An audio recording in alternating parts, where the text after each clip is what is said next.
Mapping Stories with Tiffany Atkinson, Sarah Hickson, and Lipika Kankaria from our own team. Just give us a couple of minutes to please set up. So let me just introduce our very eminent panelist. She's Tiffany Atkinson, who is a poet, and she teaches creative writing. And she's from Norwich. And Sarah is a photographer based in London. And her work has included work on migration, displacement. So this session is titled Mapping Stories. Now, mapping stories, we can look at this session in two ways, which is when we think of a story, when a poet or when a writer thinks of a story, there's a plot, there's a story, right? When you think of writing something, how important is the context for you? Well, context is unavoidable. I mean, nobody writes in a vacuum, but I don't write generally narrative poetry, so story is never uppermost when I start writing. That said, probably you'll all know that once you start writing something, even if all you're doing is trying to describe the trees in the park, you are bringing in elements of story of your own, of the situation you happen to be in. And also those trees start to stand for other things as well. So it's almost impossible not to be embedded in a context, whether or not you intend it to be part of your work, I think.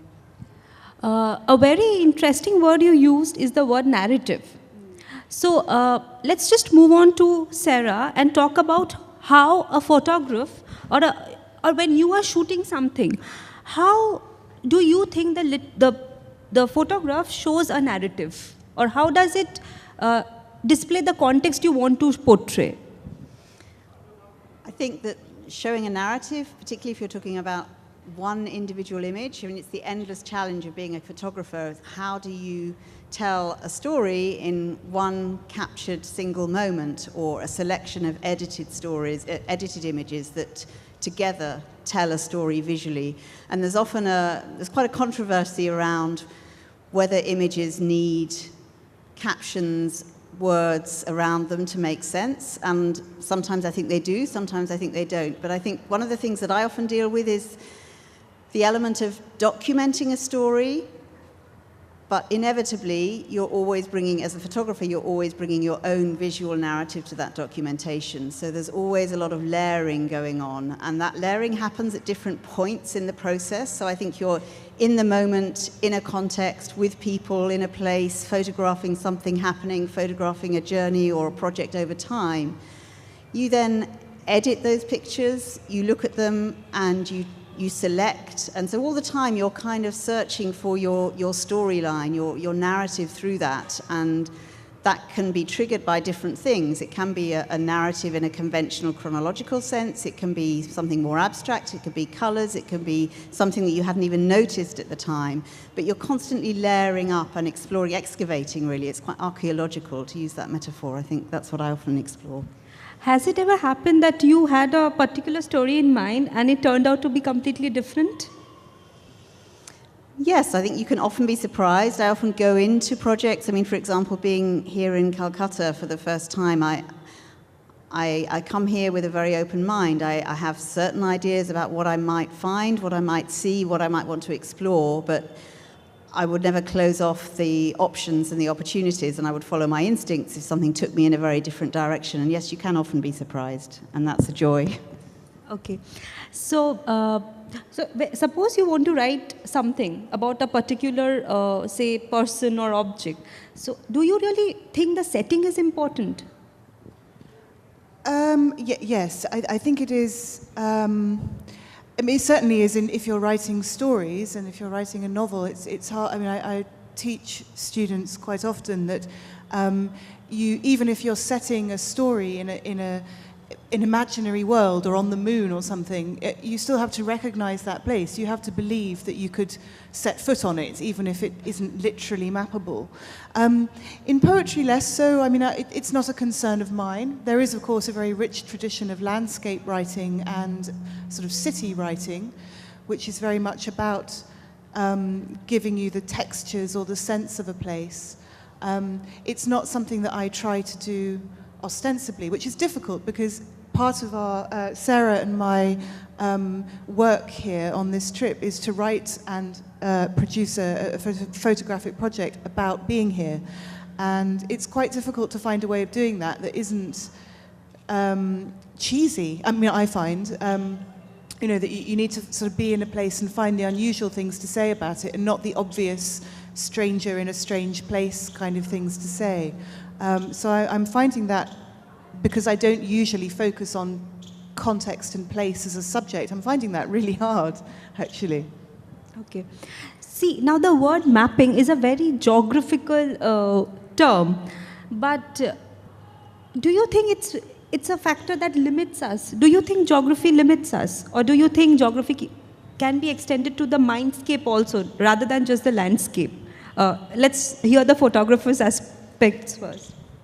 Yes, absolutely. I mean, I think I quite like working with a limitation, a boundary, something to push against, and much of my work is about place and context. So, for example, I was recently in the Sahara Desert, not just photographing the Sahara Desert, which is beautiful and extraordinary and very different to where I grew up and lived, but I was there photographing artists in a place that is an oasis where nomads come through, and used to the traditional caravans used to start and finish there, traveling across the Sahara Desert with their goods. So there are geographical stories embedded in what you're seeing, as well as the landscape and the sound and the light and all of those things that the geography of the place inevitably influences, and that influences how you photograph it.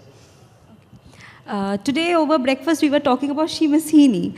Now I see a couple of known faces. So Seamus Heaney is an Irish poet, and the bogs, which is something which we call dal here. Now, so for him, all the poetry is about the bog, which, you know, the poems like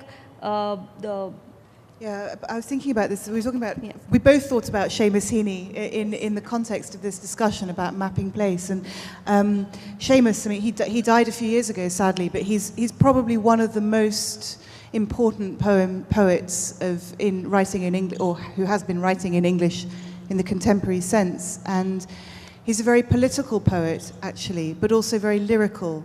And one of the ways in which he found to write about sectarian violence in Ireland was precisely not to do it directly, but to find stories and geographical analogies. So there's a very famous selection of poems called North, where he uses the idea of finding preserved Iron Age bodies in peat bogs, you know, where sacrificial bodies are preserved, and hundreds of years later, archaeologists find these traces of sacrificial victims and tell stories about them. We don't know what actually happened to them, but Seamus Heaney's approach was to use those stories, very distant, and in fact not in Ireland. I mean, he was reading about bodies that had been exhumed in Denmark, I think, so Northern European. So using that story as a map, if you like, to talk about contemporary violence in Ireland. And it's a very strange experience reading those poems, because it's not one or the other. It's not literally Ireland now, and it's not literally Iron Age culture. It's a space of the imagination where it's both at the same time. So it's a kind of analogy and a metaphor. So it is a very profound way, I think, of using story as linked to place. Yes, I quite agree with that. Sarah, there's one thing I would like to ask you. When you are taking a portrait, how important do you think the expressions that you capture are in narrating what you are trying to show? Sorry, can you repeat the question? Suppose you're shooting a portrait. A portrait. Oh, portrait. Sorry. Yeah. So how important do you think the expressions of a person are? How does the expression map the story you want to show? It's a very interesting question. I do a lot of portrait photography, but I rarely, in fact, almost never shoot portraits in a studio context. I always work with the people who want a portrait to be taken in a particular environment that might be a part of their lives, that a part somewhere that they live, somewhere that they spend a lot of time, somewhere that they love being, and we walk and we talk and we find different places. And for me, that's a way of getting to know somebody, because I might be taking a portrait of someone I've never met, and 2 or 3 hours to spend with that person to find the thing that I think represents them and to make a good portrait. I find that walking and talking and taking me to places that they enjoy being in is a really interesting and effective way of making a portrait that draws something out of the personality. Whereas in a studio, you're in a neutral environment, people are less relaxed, and it's harder to find that sense of self, I think. So the more natural it is, the setting I'm talking about, the more natural the setting is, the better stories the photographs tell? Yeah, I mean, it depends what kind of portrait you're wanting to take. I mean, obviously, if you're doing a very close portrait, the context may not be very obvious in the photograph. But it still somehow, for me, imbues the feeling, the mood, the light, the context, the way the person feels. So it's always there, I think. Would you like to share about the project that you just finished, the refugee one? Yes, I was thinking about a particular project this morning when we were talking about this session around maps and geography. I was photographing a project called The Refugee Tales, which essentially was a walk from Canterbury in Kent in the east of England, southeast of England, into London, following the route of the River Thames from almost towards its source back into London. And it was a project that brought together refugees and asylum seekers and people who had travelled from many far places to the UK. Some of them still didn't have status to be legally living in the UK. And it was a project in solidarity with people who have travelled, people who are fleeing, people who are looking for somewhere safe to settle. But it also followed the route of Chaucer's Canterbury Tales and mimicked that idea of storytelling and stopping in places, seeking refuge, and sharing stories with people in different places along the route. But we had the River Thames as our guide. And as you follow the River Thames, you see the history of London, and you see things being revealed as the tide goes out, as it becomes more of a tidal part of the river. You see layers of the city being exposed. You see different architecture. You see different elements of the city and different elements of that part of the world. So there were lots of, as I was saying earlier, lots of layers, literally and metaphorically, that I was able to try and capture in my photographs, but also influence the way that I wanted to document this story. So I think something like that for me really is an example of how you literally have a river and a geography and a sense of place running through your work, but you're also telling stories of people's lives and linking the past from Chaucer through to the present day through a particular project. Thank you. Tiffany, would you like to read something that would be suitable for our session? Okay, so having said I don't write about place, I was looking through my books this morning thinking, oh, it must be something, it must be something. So I'll read 2 short poems. They're both about, I realized that, and this is a dreadful cliche actually, weather appears in my work more than place, because they're one and the same thing if you live in England, pretty much. So these are 2 poems that involve cold and rain. I'm a runner. I enjoy running, and one of the places that one of the ways in which I discover places is by running quite often at night on my own, which I really wanted to do here, but was advised strongly against. But this poem is called Night Running, and this is about running where I used to live, which was by the sea. Night running. So much cold, even the moon can't swallow it, or the harbour in its fishy dark. You balance your breath like a bowl of dry ice. It's all a mistake. This body, this job, this love. Somewhere inside where the heart spins hard on its string is an animal watching. It scratches at night, perhaps with a beak or a tusk. It's neither kind nor unkind, just restless. So much rain, Even the deepest hill can't filter it, or the river with its open gills. You carry your heart like a full dish of blood. It's all such a blessing, this body, this job, this love. Somewhere inside, where the lungs stretch their intricate wings, is an animal watching. It wriggles at night and shows its belly or its tender scales, is neither kind nor unkind, just restless. In this particular poem, you have used the body as a map also. So that is quite interesting how you use the body parts as a map.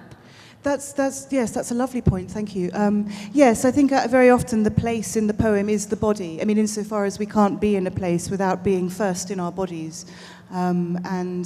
Yes, that's a lovely point, thank you. You wanted to read something else? Okay, I'll read, this is another rain poem.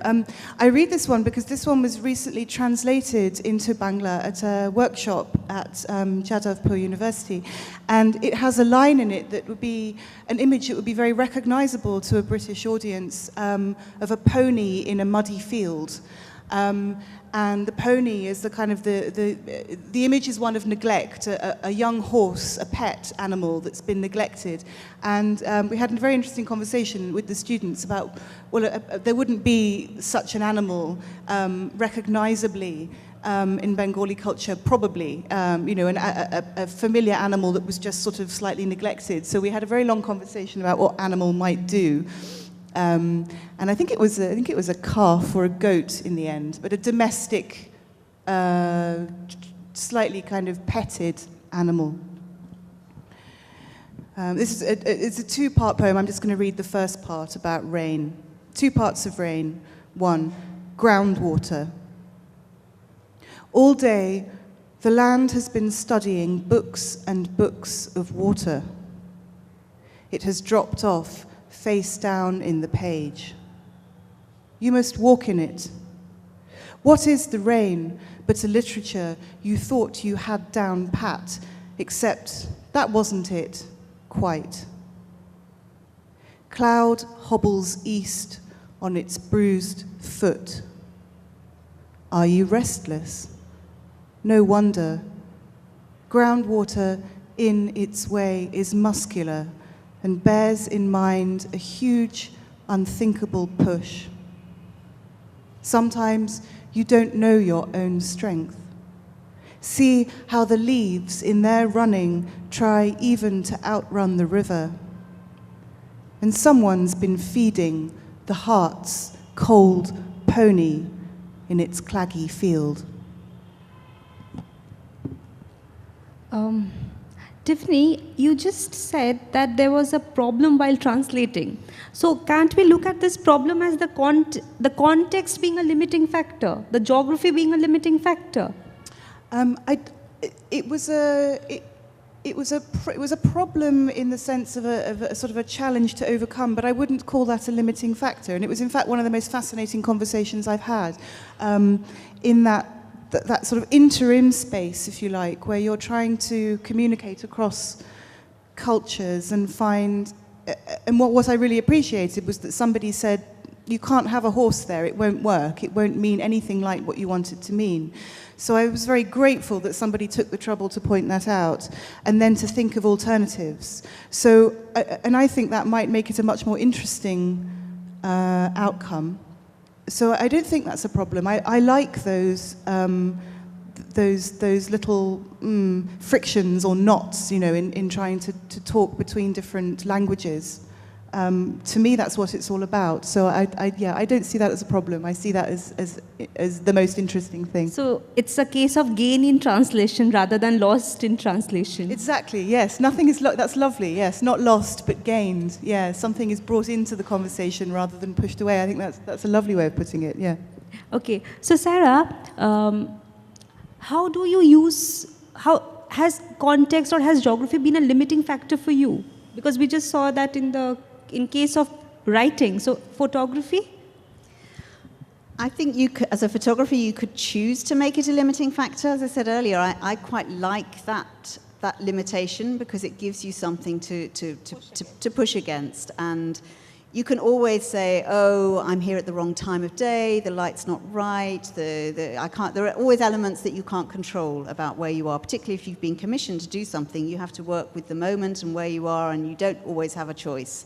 Even when you're working on a personal project, you have limitations of time, you have limitations of money, you have limitations of place and travel and all of those things. So you have to work with what you have, and that, for me, often reveals surprising things and gives me something that I hadn't expected. So I try not to look at it as a limitation. But discover yourself even further. Yeah, but context is important for me. A lot of my photography is about people and place and context, and the context is always influencing what I'm shooting. So name one of the most interesting projects or places that you have been to and worked. Okay, well, I can give you a couple of examples in India, actually, to start with, and then I can give you some examples elsewhere. But one of the most fascinating and challenging in terms of its geography and context projects that I photographed here in India was in Kerala, and I photographed the Teyam rituals in south of India, which I'm sure you all know, but for anyone who doesn't, they're nighttime sacred rituals in family temples along the coast, and they're challenging places, they're unusual places for me to find myself in. There's very little light. The light that is there is fire. It's very unpredictable performance, people in trance, in ritual, in dance, in theatre, and quite a hot, jostling space. And to try and capture this extraordinarily overwhelming experience and really concentrating from 11 o'clock at night through till 8 o'clock in the morning when these rituals were happening was for me something that, I'd never seen anything like it before, and it was a real privilege to try and capture that photographically. So that made a big impression on me. Shall I give an example of something elsewhere? Yeah, I think we would like that.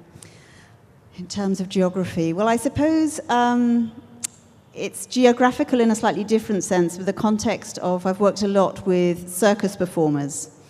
And I've been in residence with circus performers with, say, one particular venue in a festival where circus performers are rehearsing and performing, and they're contemporary circus performers from all over the world.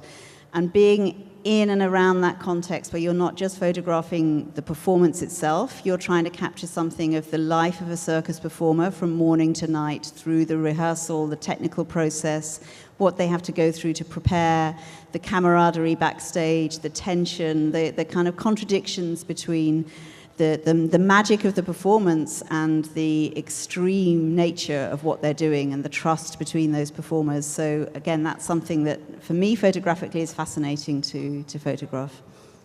I think we should throw open the conversation to the audience. Anyone would like to comment, ask anything?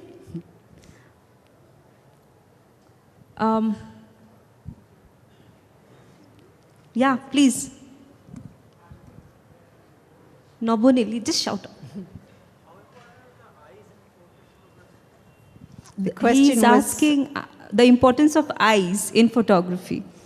Eyes are everything in a portrait. Basically, you can have everything else out of focus in a portrait, but the eyes have to be connected. That's the point of connection. However fleeting, if it's a portrait of somebody looking directly at you, there has to be that connection, and it's in the eyes. Yeah. And that says a story in itself. I take the photos. Eyes itself take the photos, and we understand everything through eyes. Isn't it so? Eyes it's like the body is a camera and the eyes, you use it. This open world which is there, we see through eyes, and that is the photo. Which the photo also takes the same thing. Okay. That is the journey between the viewer, the person taking the photograph, and the person in the photograph. So you have this. So we triangle. perceive the world through our eyes, and even for that it is important. And when a photograph is being taken, still our eyes are important, because that says a story. So it's Absolutely. So the perception. Yeah, I mean, there is always a connection. If you are taking a portrait of somebody and they're looking at you directly, that even if they're not looking at you directly, actually, before or after, there's been that moment between the person in the portrait and the person taking the photograph. Yeah. Okay, and something else? I'm just reminded of, like we were talking about Inferno, Dante's Inferno, how the description is so real, and still it is in the mind as well. Like hell as a place may not exist, but how in our mind that entire description creates those circles.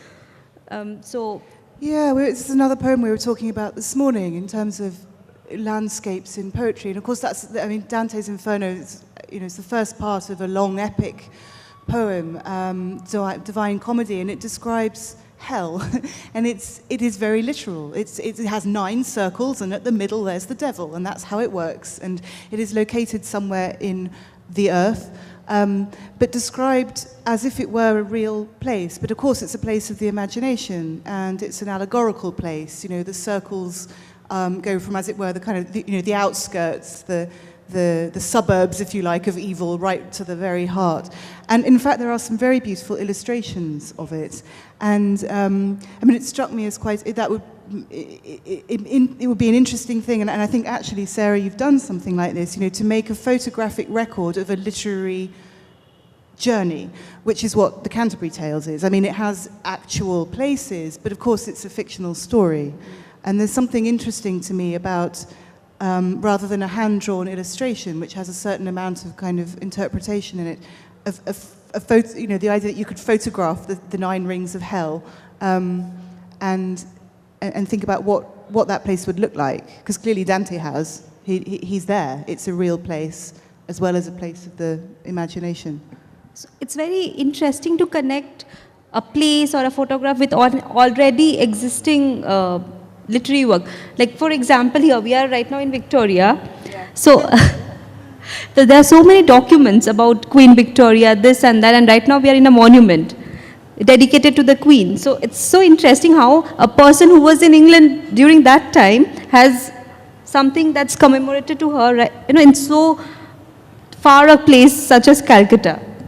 Yeah, someone was telling me the story about this and how the money was raised for it or something, and there is no Victoria Memorial like this in London. It doesn't, there's only a little kind of cheap on the side one, and yeah, that seems to be less about Victoria herself than about the desire to make a mark on the landscape. And my God, it is a mark, isn't it? You can see it from all the way around, and it's kind of, it is in itself a very strange thing.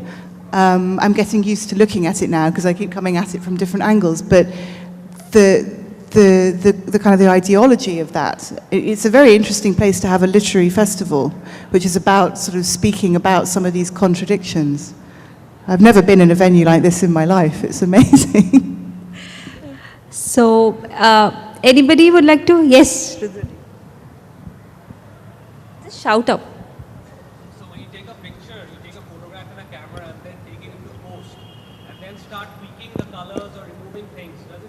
True to the moment. When you take a photograph in a camera and then take it into post, suppose, and start tweaking the colors and removing things here and there, does it I don't move anything. But does it still remain true? Is it? Does it become like you're cheating or you're adding to the creative aspect? So like the Photoshop and all that. Okay, so the question is about editing afterwards, and Photoshop is really the equivalent of what you would do in the darkroom if you were working with film. People have always dodged what's called dodging and burning, which plays with the contrast. They've cropped images where they've taken things out of the frame. Framing is, a critical thing, and people have always done that. What is not in a frame is almost more critical than what's in the frame sometimes. So you're very clearly directing the viewer to see things in a certain way. I don't remove things in Photoshop except maybe a little bit of cropping sometimes, but I never remove people. I don't actually know how to do it. If I needed to do that or somebody wanted to do that with one of my images, somebody else would have to do it, and I wouldn't encourage it. Anything else that I'm doing in terms of contrast or color correction, or if I'm shooting in black and white, converting it to black and white, without getting too technical, if you shoot in what's called raw images in your camera, then you do need to do a little bit of work with the color and the contrast, but it's not what I would call cheating. It's part of the process, and if I was working with film and in a dark room, I would be doing the same things. But it's all me. Really, I'm trying to recreate what it was, how something was when I saw it. For all the photography enthusiasts here, what camera do you use? I use a Nikon, and I think in India a lot of people use Nikon. Nikon, do you say here? Yeah, Nikon. I think Nobunil uses Nikon, right? No. I know 2 of the people here who use Canon. Okay. Can I just come in on the back? I thought that was a really interesting question about whether editing is cheating, you know, and then Sarah saying that you actually want to represent as far as possible what you saw, and it struck me that, you know, this is one of the big distinctions that one makes as an artist of no matter what form. You know, are you recording or are you transforming? I mean, there's a lot between that, isn't there? But that what holds in poetry as well. So, you know, when Wordsworth said something like, you know, poetry is emotion recollected in tranquility, what he's kind of saying is that you edit that, you know, and there's an element of cheating there. You don't literally kind of download yourself onto the page. You have to work with it. And it seems that, you know, most artists at some point have to make the choice about whether what they're doing is trying to be documentary and faithful to something, or whether they see their job as a transformative one, and maybe something more symbolic and allegorical. And I don't think there's a right or wrong there, but it's interesting that in photography you have to make that choice very literally. But I think you also have to make it in other forms as well. So it's a very interesting question. But I think also in photography, that choice element that you've just talked about comes at the moment where you've, you know, say as a photographer, I'm walking around, I see something that catches my eye. It might be a general scene, and I might know that I have time to walk around and select the best angle with which to capture what it is that drew me to it, whether that's a feeling, an atmosphere, the way the light is falling on somebody's face, the way the shadows are falling. All of those things are editorial choices that you make as a photographer at the time you take the image, rather than just seeing it, standing straight in front of it and taking a snap and moving on. You know, if you just moved around to the side where you might want to hide a certain element or bring something else to direct the viewer's eye, all of those are editorial choices that you've already made before you work in Photoshop. So if you go to the same place, or you say you take 5 photographers out for an hour around one area, they will all come back with very different shots and very different perspectives of the same place. So in literature, we have this concept of twice removed from reality.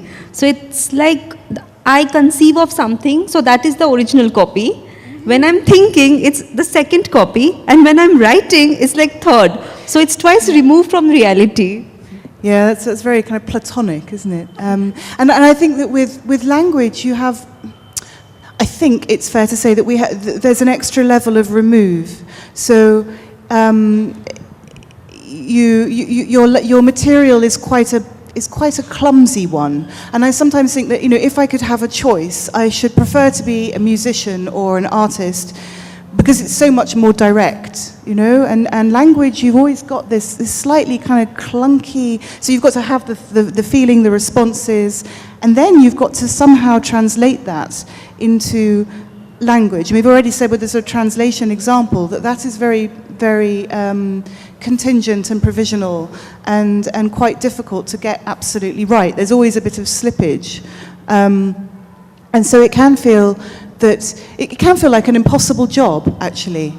And I think that one of the things that quite often happens is you start to become interested in where it goes wrong more than where it goes right, and you start to find some pleasure in that fuzziness and the difficulty. And to answer a question that came up earlier about, do you always tell the story you mean to?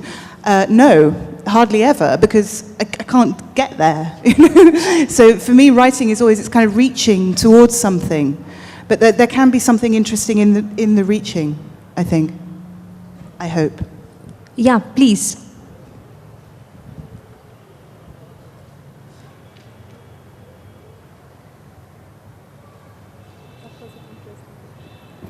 Hello. Yeah. when it comes to the perspective, how does the perspective of a poet differ from the perspective of a photographer? Because when it comes to photography, when it comes to poetry, it's more a personal exercise because it's a kind of one-to-one interaction with the reader. But when it comes to a photograph, especially in exhibition, when it is exhibited, then there are 4 or 5 people out there. And so the question of consciousness, how does it differ from a poet, and what is the difference between the attitude when it comes to the consciousness of a poet and the consciousness of a photographer, I guess? That's a huge question. How long have you got? Oh gosh. Are you a photographer? No, no. But it's interesting that I actually am. I'm pretty useless in terms of visual things. I can't compose a photograph. I can't read visual signs terribly well, which isn't to say that I don't. I mean, I really admire people who can do that, but I just don't. It's not a primary sense for me. So one of the things that I've been doing while I've been here is recording sound, making sound recordings. If I could, I would want to make recordings of smells and textures and things that are very much of the body that are very difficult to translate into language. But I suppose, I'm going to hand over to Sarah because I can't speak for what it means to have the consciousness of a photographer, but one of the things that I'm always aware of is just how very difficult it's going to be to put any of these sense impressions into words in a way that isn't either really cheesy, as I said earlier, or inaccurate. So I have to find some kind of imaginative space where that's possible, and I haven't yet found a way of doing that.